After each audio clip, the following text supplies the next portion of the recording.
Welcome to Business Legal Lifecycle TV, the live TV show all about the legal aspects of your business to help educate you on complex legal terms in an easy to understand manner, to help understand why you need to do certain things in your business from a legal point of view, and to help you develop a plan for the future.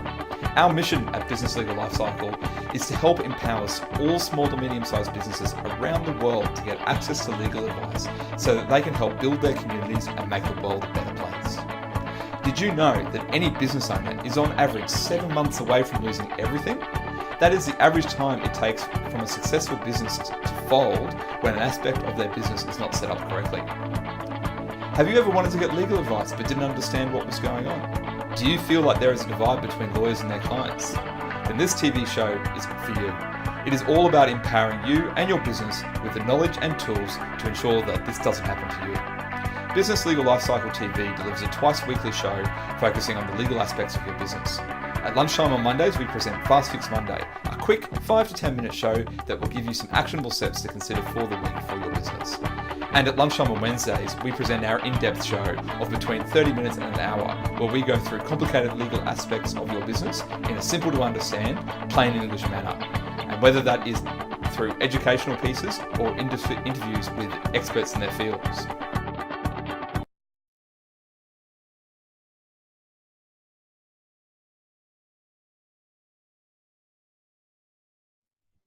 Afternoon, everyone, and welcome to Business Legal Lifecycle TV. Today is Wednesday, so we're doing one of our longer form shows. I am Craig Mason, and I have with me one of the other founders of Business Legal Lifecycle, Jeremy Stratton. So hello, Jeremy. Hi, everyone. Hope you're having a great day. Excellent. So as I said, today is one of our interview episodes, and we have the great pleasure of having with us today the owner of Lifecycle. The particular person achieved the title of sales leader with Nutrimetics at the age of 14 while still at school, and went on to work in corporate business development and marketing in a number of industries over the next 10 years. In 2006, they discovered neuro-linguistic programming and the answer to issues of self-worth and achievement. They are now a master trainer in NLP. They're a popular business coach, a master trainer, as I said, author, motivational speaker, and as part of that, they share their personal and professional goals. They've got a book called Confident Closing, which is a great read. We encourage you all to get a hold of that and have a read. So this person I'm talking about is Chandell Labbozzetta, and we have great pleasure of her joining us for the show. We've worked with her over a number of years. She's also a member of our entrepreneurial board of directors, so we know her quite well, and we know that she's going to have a lot of great information. So Jeremy, what were the sort of top 3 things that you got out of the interview with Chandell? Yeah, absolutely. And as you say, we've worked with her for some time, and we talk about it in the interview, but Chandell was actually my speaker coach, or still is, and has been for over a year. So she really knows the stuff. I think probably the top 3 things that people are going to get out of it is understanding on NLP, what it actually is and how it can actually be used in sales. We talk a lot about that. We talk a lot about implementing it for staff and what employers can do to actually implement that for staff. We also talk about framing for outcomes. It's something very interesting that we've talked about with her. So that's the second thing. And also, why it's actually important to have that in. And the third thing is really Chandell's view of the future. I think it's really interesting what she's got to say in this interview. And I think people have a lot to get out of it. So please enjoy my interview with Chandell Labbozzetta. Welcome, Chandell, to Business Legal Lifecycle TV and our podcast. Thank you, Jeremy. It's great to be here. Thanks for having me on. Not a problem. I've been wanting to do this. A lot of people, most people won't know this, but you're actually the inspiration for me to start this show. So, 91 shows in and I finally got you on. That's awesome. It's so good to be part of the inspiration for what's such great success. So thank you very much for the acknowledgement. I'm glad you took the bull by the horns and you went and did it. So it's great. Yeah, absolutely. So let's start off with a bit about you and your business. Can you tell us about your history and how you got into the coaching and training space? Yeah, so it's a bit of a long story, but I'll kind of keep the Cliff Notes version for you. So as you know, Jeremy, my background and history is in sales and marketing business development, and I had pretty successful career in sales in corporate. And so like a lot of business owners and a lot of people who work in high pressure jobs, I was a type A personality with a perfectionist mentality, and if the mark of a good job was here and above average was here, then Chandell would set her expectations right up here, and I'd fall short of ridiculous expectations and beat myself up for becoming a failure. And so despite the fact that I had some success and I was on a six-figure salary by my early 20s, and I was a finalist in Miss World Australia 2003, lots of great things that people looked and said, what a great life you have. And I just had this underlying feeling all the time that none of those things actually made me happy. And so it was an interesting journey with mental health, and I ended up in a pretty dark place, ended up actually quitting my job and kind of, I guess, wondering, what was left to keep living for after working 12, 14-hour days. That had become a big purpose and a big part of my life. So without any of that present, I kind of fell into a deeper hole and became quite suicidal. And so during that time, my mum actually had a hairdressing salon. She was a hairdresser, and as a breast cancer survivor, she was finding that the physical work of owning a salon and doing hairdressing was a little tough for her. And she was very interested in people and always very good at counselling as such. Everybody's hairdresser is their counsellor, and she was looking for a way to be able to transition her career into something that was going to be a little bit more holistic, a little bit more people focused. And so I ended up in Sydney at a hypnosis introduction weekend with my mum, and mostly under the guise of her wanting to take me with her because she was a bit afraid to leave me on my own at that time. Okay. And when I was at KPMG, I had a mentor that had told me a little bit about neuro-linguistic programming and how it was a science on how people make decisions, what makes them tick. And in a sales career, in a people-focused career, I had always been interested in studying it but never really got around to it. And NLP and hypnosis are sort of closely linked together. Yep. And in the pursuit of actually looking at that and seeing that I had a huge interest in it, I ended up sort of showing some interest in NLP, and Mum went, right, this is the first thing I've seen you excited about in ages, wow. we're going to do it. And so it was a bit accidental. I never really had the intention of being a coach or being a trainer. It was more about if I could get my own mindset in the right area where I could get back into my career and have that passion again, that NLP would actually help me. And so people saw the transformation. They asked me a lot of questions about what I'd been doing, and organically, Life Puzzle sort of grew into a part-time business that I was really doing out of a passion to help, and went full-time 11 years ago. So 13 years we've been around now, and 11 years full-time. So it's been an interesting journey. Absolutely. And that kind of answers my second question about why you moved into your own business. But I noticed, and in the intro, we talked about the fact that you're a sales leader at Nutrimetics at the age of 14. How did you get into that? And what was behind all that to do it at such a Well, I suppose that, in a way, I've always been really entrepreneurial. My mum often jokes and said that, when I was 3 and 4 in the bathtub, I was, I was selling her my toys and, saying they were $9.95 and $14.95 or something. So, I guess I've always kind of been entrepreneurial. But the way that it came about was my mum was actually very successful in Nutrimetics. So she built a downline team of 275 people, and she did most of that while she was on chemo for cancer. So she's had a really interesting story, and I guess I was inspired. I kind of grabbed a kit one day, took it to school, and I started doing little demonstrations with the girls at school, and then that led to, their mums having parties for me. And, I was at a private school, so my dad wasn't really happy about paying private school fees for me to, sell Nutrimetics at the time. So, it turned into this really interesting thing where about 6 months later, my mum absorbed my team and kind of took over it. But, so I actually achieved the figures to be able to be a car driving executive, but being 14 years old, they couldn't grant me with that title. Yeah, a little bit too young to have that pleasure. Yeah, absolutely. But look, it was a lot of fun. And, I suppose if we're talking entrepreneurial and business mindset, as you know, direct selling, multi-level marketing, there's a lot of personal development and a lot of training in understanding people. And so I was exposed to a lot of those things from a very young age, and that gave me that curiosity, I suppose, to always be very entrepreneurial.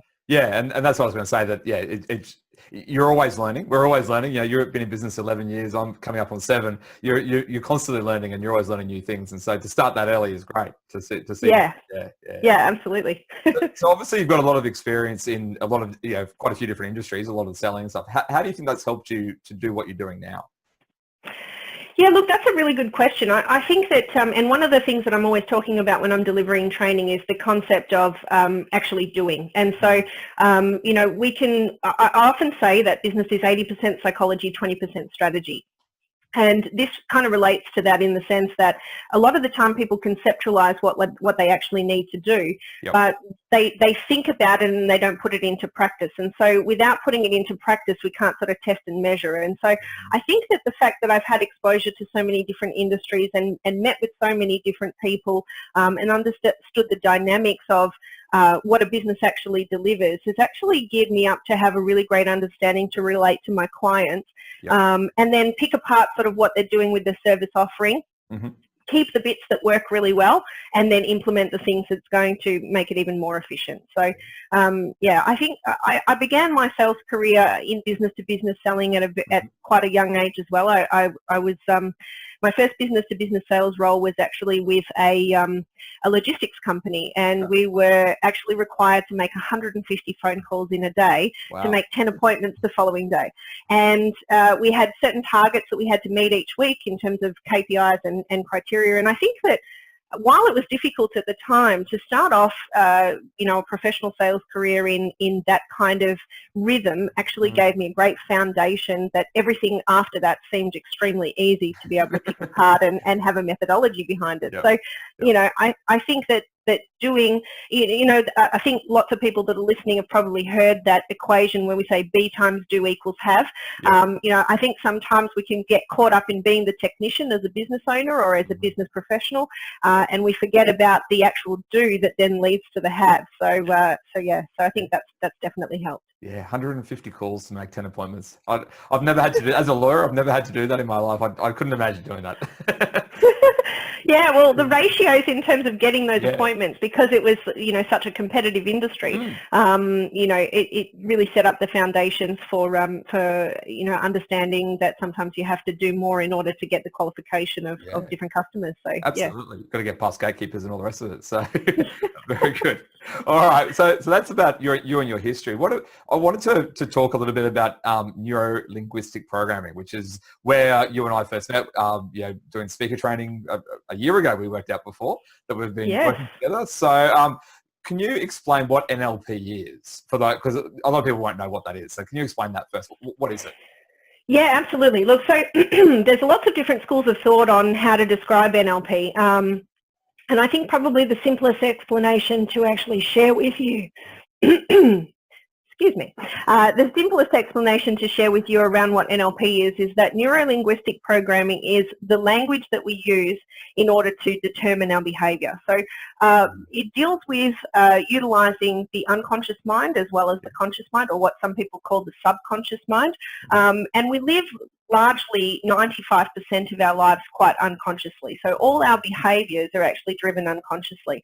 And when we can get conscious understanding of them, and by utilising the words or the linguistics of our communications, we're actually able to affect our behaviour really positively. And we're able to make pattern changes as well. So I often say that when people want to change a habit or they want to change an outcome of something, they often rely on willpower.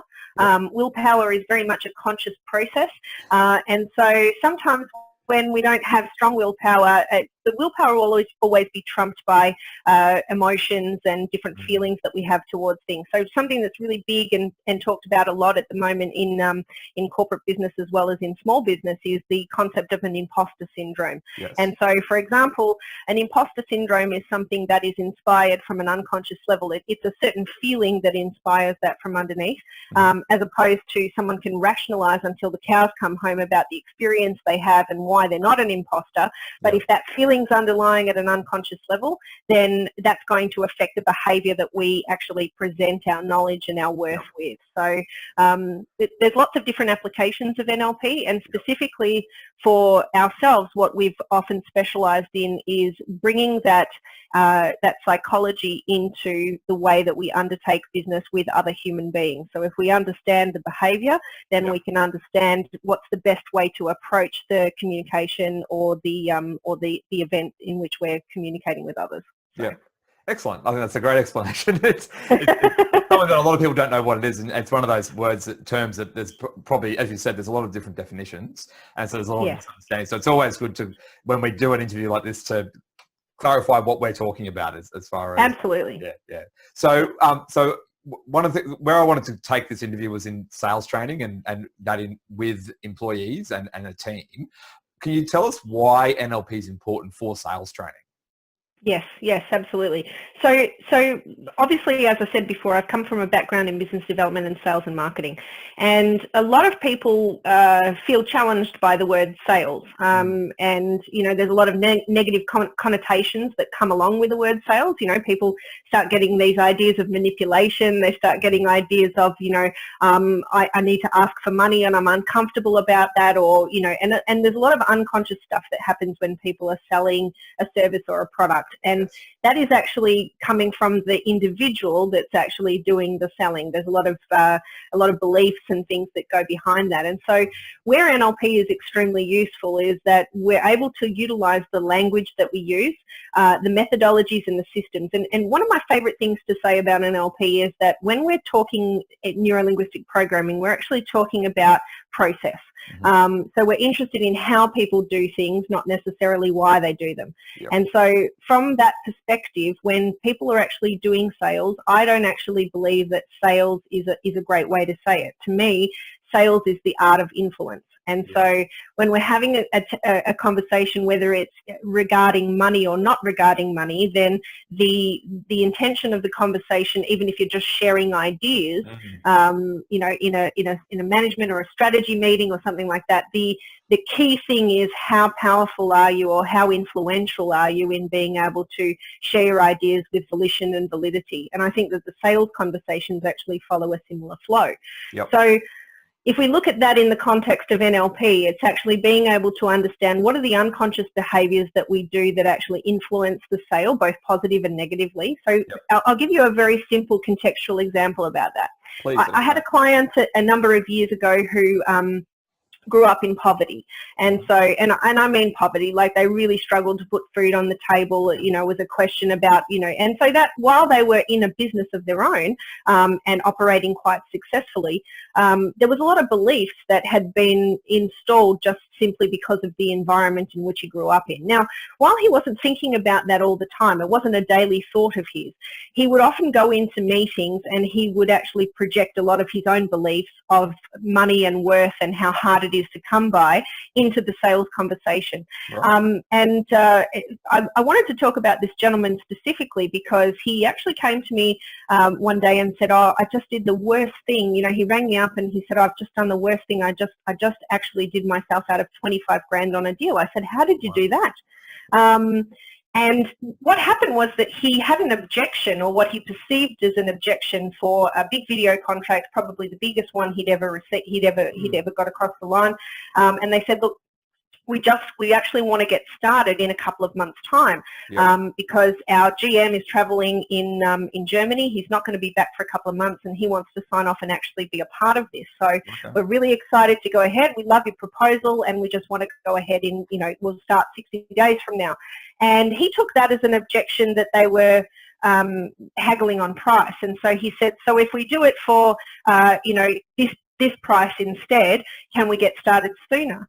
And so he's taken this one objection, instead of clarifying the objection and making sense about where that could have come from, he's brought his own beliefs into the piece, and he's actually caused himself a huge loss based on the fact that he had hallucinated this idea that it had to do with money, because money was such a prevalent thing unconsciously for him. So By utilising NLP, we can actually learn to communicate with other people and get to the root cause of the communication. So understanding things like objections to the point where we can build out the sales model to answer the objections before the client has one. Yep. And in particular, looking at the mindset or the psychology of the salesperson around confidence and the belief systems that they have around the congruency in what they're selling. So, and look, I could talk, you know that I could talk to you for hours about all the different ways in which we've been able to help people with that, but I'm very conscious of the fact that we have a certain amount of time. So. No,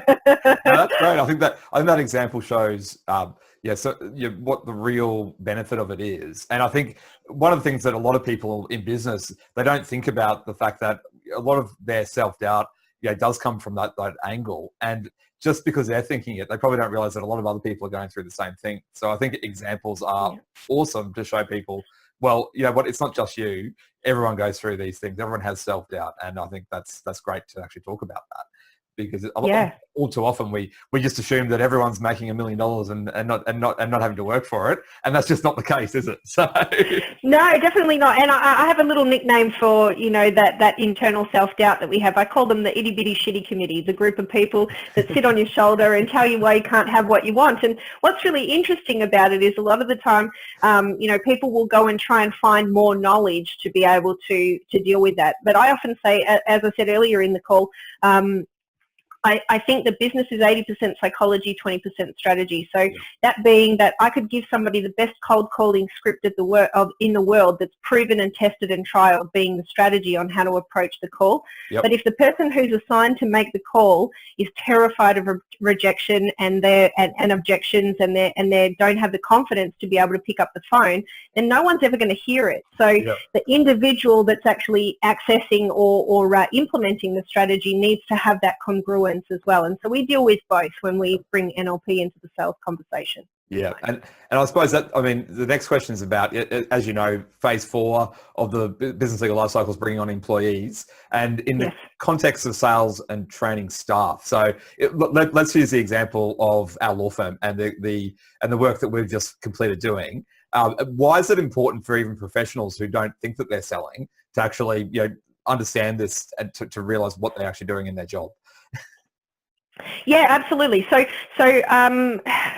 I think that if I can start to answer the question by saying that a lot of people who have a particular role, so you have people at your firm, they've gone and they've become excellent technicians as such. If we quote Michael Gerber from the E-Myth, which a lot of entrepreneurs will have read, and so if we look at that concept of being the technician, a lot of the times people will get themselves locked in or caged into the corner of, well, I'm a solicitor, I only do this. I'm an accountant, I only do this, etc. But for a lot of those skills, then we need to engage with other people, and it's our service that we're actually delivering, and we need to often convince the person of our competence before we actually start doing the work. And so this comes back to that conversation of influence that I was talking about before. And I know that you mentioned in the introduction my book, the Confident Closing, Sales Secrets that Grow a Business by 400% in 6 months and how they can work for you. And the original title of the book was actually called Feeding Salt to Horses. Now, it sounds like a strange title for a sales book, and it was when we tested it, so we didn't name it that. But the concept behind it was that everybody's heard the saying, you can lead a horse to water, but you can't make it drink. But if you feed the horse the right salt, by the time you lead it to the water, it's going to be thirsty and it'll drink of its own accord. Yep. And I think if we apply that in this conversation, particularly with your firm and your staff, I think that, a lot of businesses have staff that are having conversations with clients where they're delivering or performing a certain service, but because the client doesn't necessarily understand all the background work that goes into it, it's important for these individuals to have an understanding of how to influence the client's thinking positively, so that service and everything that's involved in delivering the best outcome is not only communicated, but it's communicated in a way where there's a lot of perceived value from the receiving party. And so I hope that answers the question in the context of staff. The other thing too that I'll just add on that is that I work with a lot of businesses that hit a revenue point. So they've got big visions and then they start to sort of bring on salespeople, or they try to bring on more staff so that they can grow their business. Yep. And they hit a threshold or a ceiling on that, because often a lot of the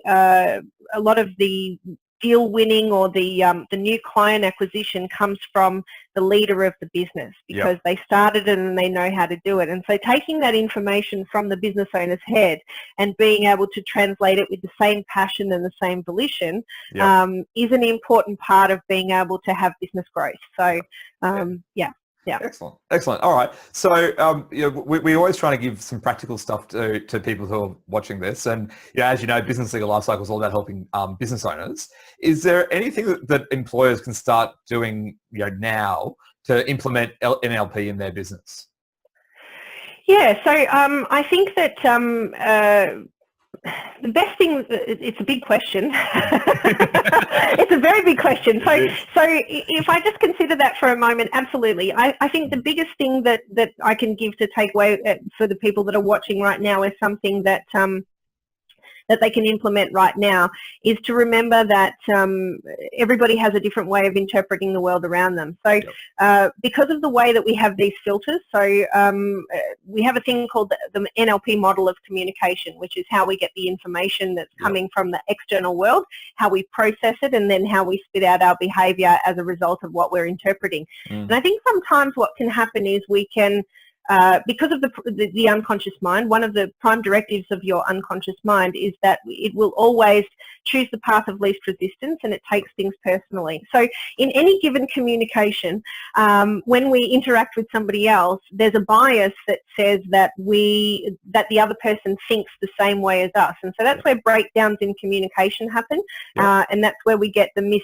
miscommunication in what we actually want our people to do. So for all the business owners out there that have staff and they have clients, etc., the first thing is to realize and recognize that everybody has a slightly different model of the world, and people interpret what's going on around them in different ways based on their past history and the stuff that's not even in the forefront of their mind. So we have a presupposition that says respect the other person's model of the world. Now sometimes it's about being able to simply appreciate and understand where that person's coming from. So the number one thing to take away from today is not to make assumptions about why someone did something the way they did it, but to perhaps ask questions around their thinking behind that and the purpose for actually executing that, and then to work the examples of what we want to do next from where they're coming from. So it's sort of a, seek to understand first and then change.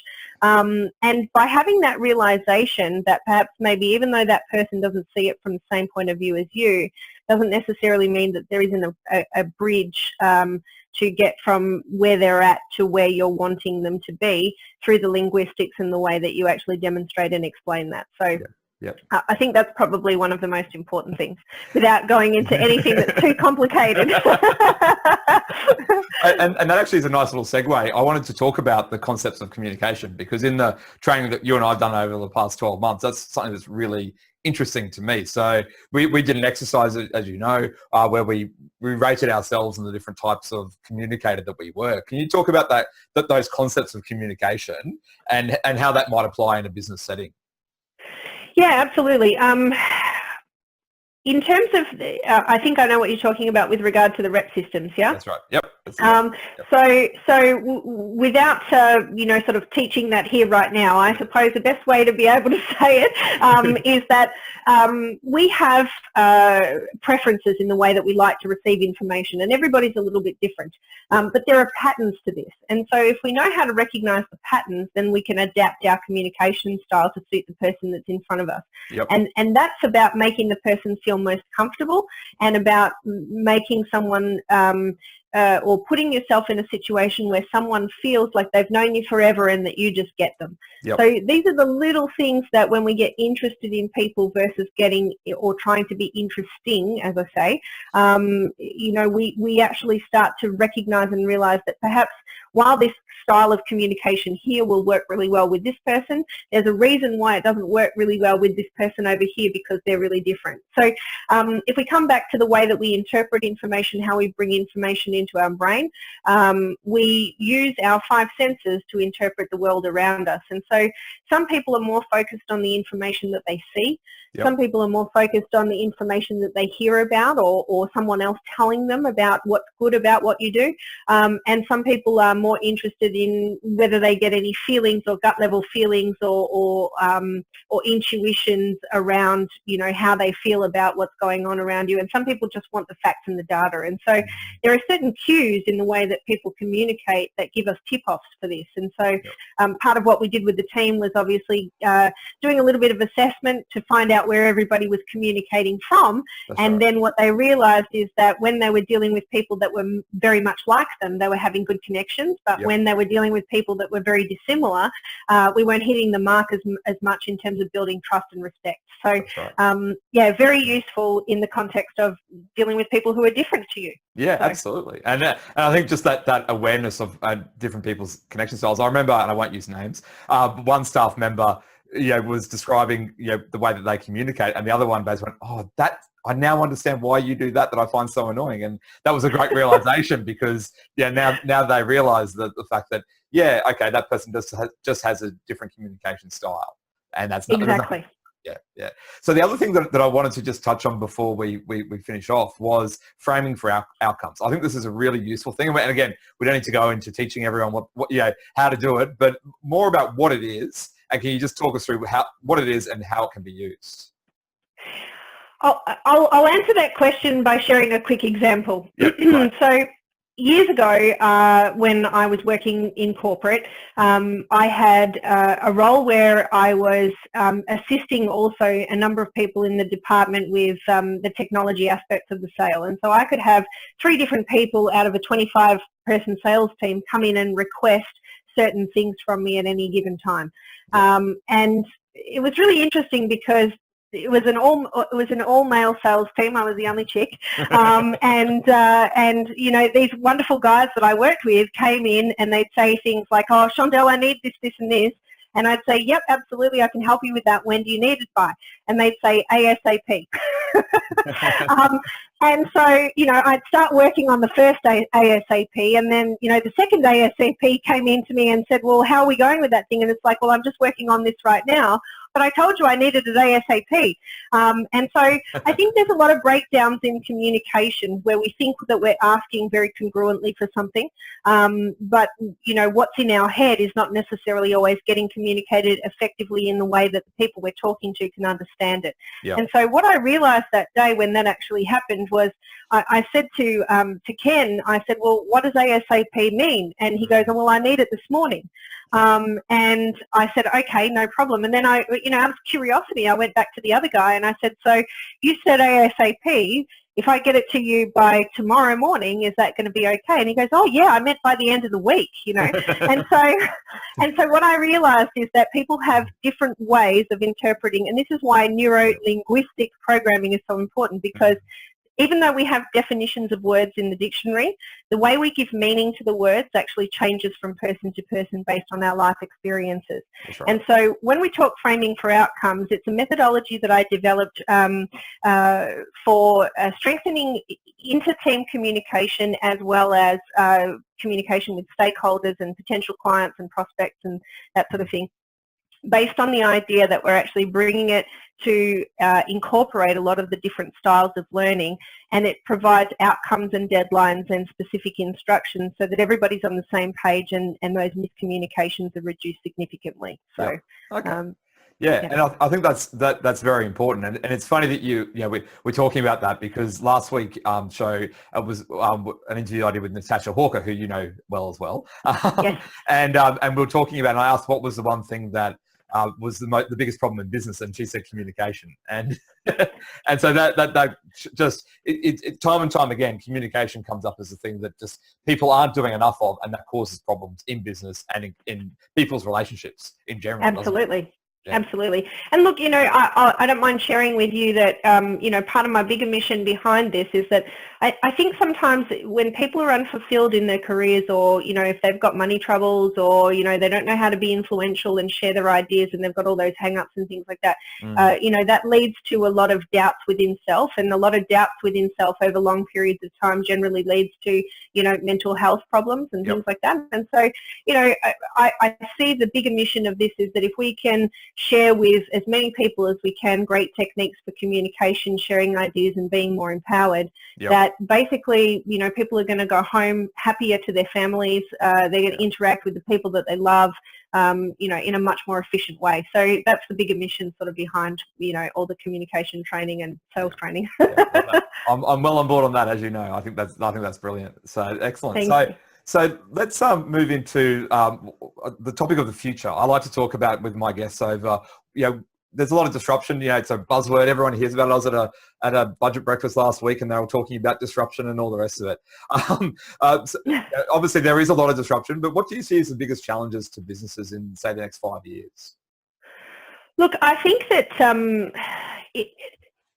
in the context of sales, Jeremy, in the context of this field, I think that that technology is a wonderful tool that we have for making life easier, more efficient, all those sorts of things. And I think that also it's played a huge role in perhaps what can be seen as some negative ways as well, in the sense that the connection that people have between each other and the opportunity to build relationship is becoming fewer and fewer. People used to ring up and ask questions about, a service, or, have a chat or what have you, and bots and different technologies now replacing a lot of that basic sort of communication. And so I think the huge disruption, and probably what a lot of the younger generations coming through are missing out on, is that ability to be able to connect with people and to understand the differences between that. So I think the huge disruption will be the people who really understand how to connect with people, who still have an interest with that, because it's a skill that is disappearing, much like cursive handwriting, with all the new technology that's coming in. And so I think that while it's important, I'm certainly not saying that there isn't a place for all of that technology in the way that we actually engage with our customers and what have you from a sales perspective. I also think that there's still a huge place for actually, people do business with people. We might have business entities and we may have corporate environments, but at the end of the day, we're all human beings. Yes. And our ability to communicate and connect with one another is what really, matters in the end, when there are problems and conflicts. So. And that's something, if you hadn't said that, I was going to say something very similar, that people want to connect with people, and it's all well and good to have bots that answer questions, but at the end of the day, they want to speak to someone, or they want to know that they're dealing with someone that they can know, like, and trust. And that's not going to change anytime soon. And the technology won't be there for a very long time. So that's not going to, and people, even when it does, people probably still want to deal with people because we're all human beings. Absolutely, and I think we often made a joke, during some of the training that you and I did together. We made a joke about the fact that solicitors don't have emotions. Well, I think you about me specifically there, but you specifically. Sorry. Yes. I'll take that back. It was too much of a generalisation. But we made some jokes about emotions and how. Where people aren't necessarily connected with that. And I think at the end of the day, as one of the human needs or the basic needs, people want to feel that they're understood. Yep. Whether they're calling up for legal advice, or whether they're calling up to, get some advice on their figures with their accountant, or even when they're going to see their hairdresser or their beauty therapist, they want to feel that, their needs and where they're coming from is understood. And that comes from interpersonal skills and being able to engage with people. So I think that's where, the people who understand that moving forward will be the ones that stand out from all the disruption as far as the technology is concerned. Oh, that's a great point. So you talked about before about where your mission where you're going with your business. So what's next on the horizon for you? Yeah, look, I think that the need to actually share more of this and to actually have these skills available to people in business, whether they consider themselves in a sales role or not. And so we're doing a lot of programs where we're actually taking a lot of the skills online with pre-study programs and things like that. So, we're embracing the technology ourselves, and, we're making it easier for people to be able to engage and get access with that. And so I'm actually in the process of writing my second book, which is dealing more with a strategic sales focus and understanding the power of being able to address objections prior to the client realizing what they are. And so just more of the same. And, there's nothing more satisfying for us when we have people that have had personal transformation simply because they've unlocked the how of why they do things. And so when they know the how, then they can make changes to that system fairly easily. And that can make a huge impact. A quick example to say what I mean about that is I was working with a lady recently who's in small business and she has funnily enough, an accounting business. And so, selling was never in the forefront of her mind. And we actually did some work about addressing some of the beliefs behind selling, but also some of the negative emotions that were coming up that were inbuilt.